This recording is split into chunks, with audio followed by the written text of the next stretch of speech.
नमस्कार दोस्तों, home interior YouTube channel में आपका स्वागत है। आज हम बात करेंगे वॉल मोल्डिंग के बारे में। देखिए, हर कोई चाहता है अपने घर को डेकोरेशन कराना, वॉल पैनलिंग कराना, दीवारों पे डिज़ाइन कराना। तो आज हम इसके बारे में बात करेंगे वॉल मोल्डिंग या ट्रिम। वॉल मोल्डिंग भी कह सकते हैं या फिर आप इसको ट्रिम भी कह सकते हैं। जो देखिए, आप इसको कहीं भी यूज़ कर सकते हैं। इसको हर जगह पे यूज़ किया जा सकता है। जैसे लिविंग रूम में यूज़ कर सकते हैं, लॉबी में यूज़ कर सकते हैं, बेडरूम में यूज़ कर सकते हैं, जो आपका सीढ़ी वाला स्टेयर एरिया होता है उधर यूज़ कर सकते हैं। तो ये हर जगह पे इसको यूज़ कर सकते हैं, वॉल ट्रिम को या मोल्डिंग को।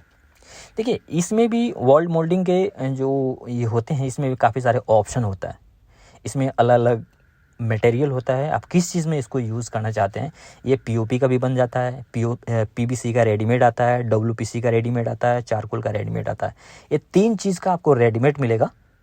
और उसके बाद होता है वुड बनता है, सॉलिड वुड का बनता है। जैसे सागवान का बन गया, मरंडी का बन गया या फिर शाल का बन गया, तो ये सॉलिड वुड होता है।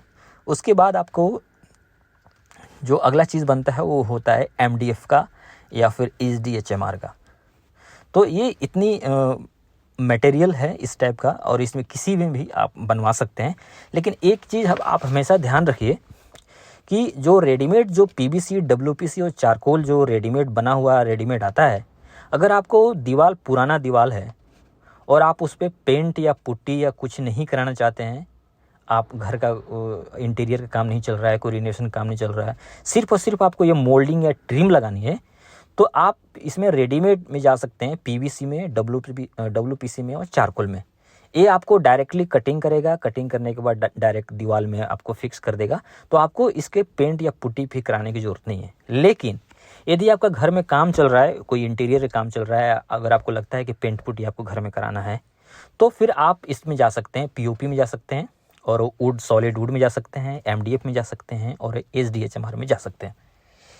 तो अगर आपको कराना है तो ही आप कराइएगा, अदरवाइज आप रेडीमेड में चाहिए, जो एक काफ़ी अच्छा मिलता है। फिनिशिंग भी अच्छी, जो रेडीमेड होता है उसकी फिनिशिंग ऑलरेडी काफ़ी अच्छी होती है, तो आप उसमें जा सकते हैं। देखिए, इसके जो बेस्ड जो मटेरियल जो कलर होता है, जैसे ग्रे या वाइट बेस्ड कलर ऑप्शन होता है। इसमें आप ग्रे में जा सकते हैं, वाइट में जा सकते हैं, जो देखने में काफ़ी अच्छा लगता है। वो फिर आपके ऊपर डिपेंड है, दीवार का जो कलर जो आप करा रहे हैं, तो उस कलर के साथ आप पूरे दीवार के कलर जा सकते हैं। या फिर मोल्डिंग का या ट्रिम को आप एक हाईलाइट कराना चाहते हैं, अलग कराना चाहते हैं, तो कोई भी कलर आप करा सकते हैं। देखिए, अब इसमें हम बात करेंगे कि ये डिज़ाइन कौन कौन सा होता है, किस टाइप से बना सकते हैं। तो इसका डिज़ाइन भी अलग अलग होता है।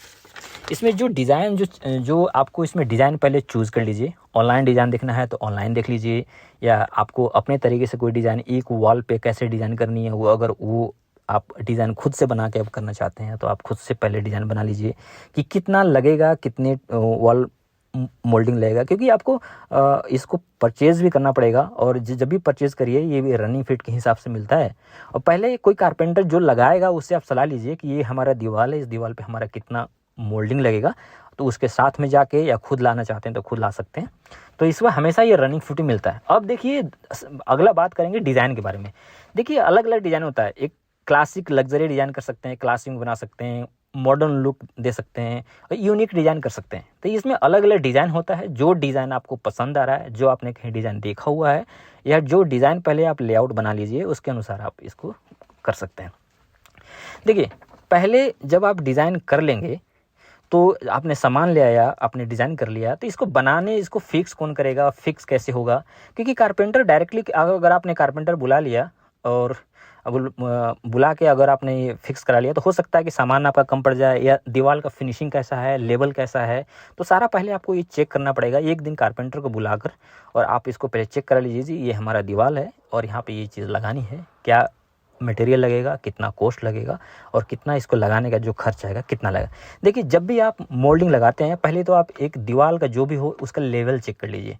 लेवल ऐसे 99% होता है, दीवार का लेवल ऐसे कोई दिक्कत नहीं होता है। अगर थोड़ा बहुत चलेगा, क्योंकि पेंट या पुट्टी नहीं है जो लाइट जलने के बाद डबक आपको दिखेगा। तो आप हमेशा लेकिन फिर भी अगर दीवार ज़्यादा ही अगर डैमेज है, या फिर कोई एक लेवल का एक फिनिशिंग नहीं है, तो पहले एक लेवल करा लीजिए उसको, फिर उसके बाद ही आप ये इसको करिए। नहीं तो लगने के बाद क्या होगा कि कहीं पे ज़्यादा अंदर दिखने लगेगा, कहीं बाहर दिखने लगेगा, जब किल लगेगा तो बढ़िया फिनिशिंग नहीं आएगा। तो एक दीवार का एक लेवल होना चाहिए। और दीवार जब हो जाएगा तो फिर एक्यूरेट साइज़ कटिंग करेगा, साइज़ कटिंग करके जो भी कारपेंटर होगा वो कारपेंटर लगा देगा। देखिए सबसे बेस्ट ऑप्शन जो होता है इसमें, ऐसे तो मैं बताऊंगा कि आप इसमें पीओपी का भी कर सकते हैं, जो पीओपी का बताया था। देखिए आप जो सबसे बेस्ट ऑप्शन जो होता है इसमें एसडीएचएमआर का होता है, लेकिन अगर आप चाहते हैं कि नहीं पीओपी का बना लें तो पीओपी में बनने के लिए तो बन जाएगा, लेकिन जब ये डैमेज होगा, अगर डैमेज हो जाता है, इनकेस कभी डैमेज हो जाता है तो इसको रिपेयर करना काफ़ी कॉम्प्लिकेटेड होता है।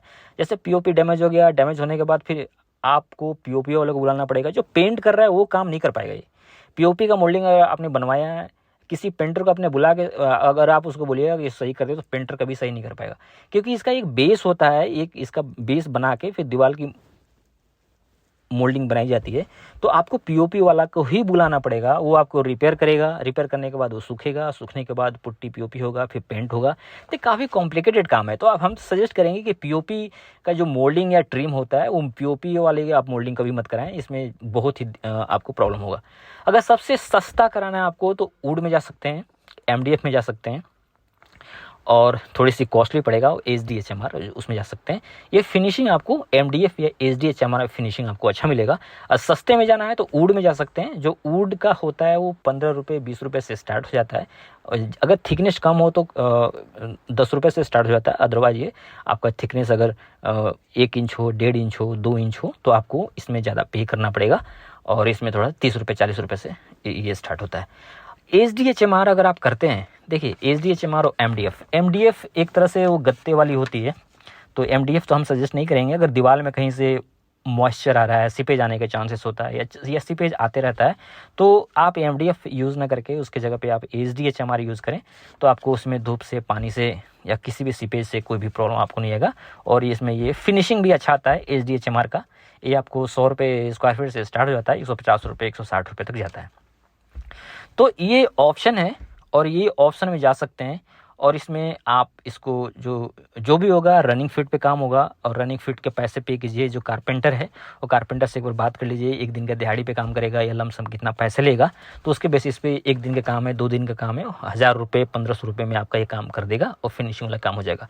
जब ये काम होने के बाद जब भी आप काम कराएं, इसमें हमेशा ध्यान रखिए, कारपेंटर को तो खैर पता ही होता है कि कैसे करना है, लेकिन आपको जानकारी के लिए बता दूं, इसको जब भी एक कील यूज़ करेगा, उसमें कील लगाएगा, तो कील इसमें एक हेडलेस कील जब भी लगाएं, हेडलेस जो मोची कील कहते हैं, उसको बोलिए कि हमें इसमें मोची की हेड नहीं दिखनी चाहिए, क्योंकि जब लग जाएगा पेंट पुट्टी करेंगे, अगर हेडलेस कील आपने नहीं यूज़ किया है तो आपको इसमें कील दिखेगा, जो कितना भी फिनिशिंग कर ले वो फिनिशिंग नहीं आ पाएगा। तो जब भी कारपेंटर लगाएं, अगर उसको पता है तो बढ़िया है, नहीं पता है तो उसको बता दीजिए मेरे को हेड नहीं दिखनी चाहिए कील का, तो उसको ऑटोमेटिक पता चल जाएगा क्या कहना चाह रहे हैं और समझ जाएगा कि ये इसके बारे में जानते हैं।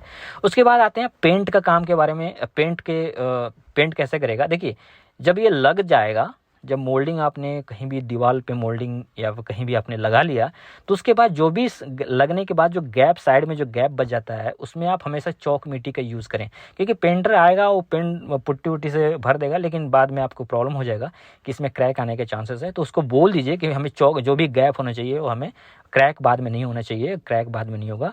लेकिन अगर आपको पता है तो आप इसको चौक मिट्टी बता दीजिए कि इसमें आप चौक मिट्टी यूज़ करें, या चौक मिट्टी आप ला कर दे दीजिए, वो लगा देगा, प्रॉपर फिनिशिंग हो जाएगा। और पेंटर को पता ही होगा कि इसमें रेगमाल लगेगा। फिनिश अगर आपने बोल दिया कि फिनिशिंग करना है तो समझ जाएगा कि फिनिशिंग कह रहे हैं, तो इसमें रेगमाल लगाना पड़ेगा। और रेगमाल अलग अलग तरह के आता है, 150 नंबर, 220 नंबर, 300 नंबर।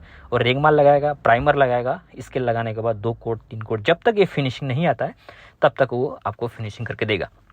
तो ओवरऑल अगर बात करते हैं कि एक दीवार पे कितना खर्च आ जाएगा, तो देखिए एक दीवार पे ये अगर 5,000 रुपये से लेके आपको 12,000 13,000 रुपये तक खर्च आएगा, जिसमें एसडीएचएमआर में जाते हैं तो थोड़ा कॉस्ट पड़ेगा, 12,000 13,000 रुपये पड़ेगा। लेकिन फिर भी ये डिज़ाइन के ऊपर डिपेंड करता है कि आपने किस टाइप का डिज़ाइन चूज़ किया है। तो और इसमें रनिंग फीट से काउंट होता है, और उसमें जो भी चार्ज होगा आपको 12,000 रुपये के अंदर ही एक दीवार पे अच्छा हो जाएगा, और देखने में काफ़ी अच्छा लगेगा। तो आप ये करा सकते हैं। अगर ये जानकारी आपको, अगर आपको जो मैं बताया आपको, अगर ये समझ में आ गया, या फिर आपको हमने समझाने में हम आपको समझा नहीं पाए, तो ज़रूर कमेंट करिएगा और हम अपने आप को सुधार की कोशिश करेंगे। और इसके बारे में कोई भी जानकारी चाहिए, कोई भी इंक्वायरी चाहिए तो हमारे इस नंबर पे कांटेक्ट कर सकते हैं, जो डिस्क्रिप्शन में नंबर दिया हुआ है उस नंबर पे कांटेक्ट कर सकते हैं। अगर आपको वीडियो ये अच्छा लगा तो ज़रूर हमारे इस लाइक करें वीडियो को और इसको सब्सक्राइब करें। Thank you so much.